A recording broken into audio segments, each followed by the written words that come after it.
kizuri kwa mzazi au mlezi kusapoti kazi ama kitu ambacho mwanae anakifanya, kwa sababu inaleta baraka, lakini pia inamfanya yule mtoto aweze kuimprove, lakini pia kufanya vizuri zaidi kwa sababu ya upendo ambao unamuonyesha, lakini pia na maneno ambayo ya kumtia moyo, ya kumpa faraja ambayo unakuwa unampa yule mtoto. So mtoto wa Wizkid ambaye anakuwa kwa jina la Barotife Balogun ni mtoto ambaye anafanya mziki kama babake ambavyo anafanya mziki. Lakini Wizkid before mtoto alivyozaliwa alishawahi kufanya interview na kusema kwamba kama mwanae atakuwa anafanya mziki, alipromise kwamba atamsupport, lakini pia ni pesa kwa upande wake itakuwa, so atamsign Starboy label.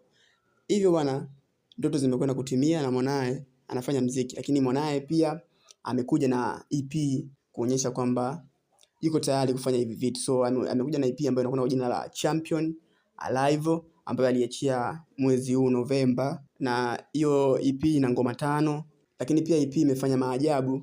Baada ya kutoka tu imeshika namba 1 Apple Music kwa nchini Nigeria. So ni kitu ambacho watu wengi pia wamejaribu kuvutiwa nacho au wamevutiwa nacho zaidi, kwa sababu mtoto anaonyesha jinsi gani ambavyo anatamani kufanya maajabu ambaye baba yake pia ameyafanya, lakini pia anaendelea kuyafanya. So nadhani mtoto wa Wizkid atafanya vitu vingi vikubwa huko mbeleni kama ataendelea kupewa support na baba yake na kuchukua tuzo zingine ambazo baba yake pia hajawahi kuchukua au kutoa hizo tuzo.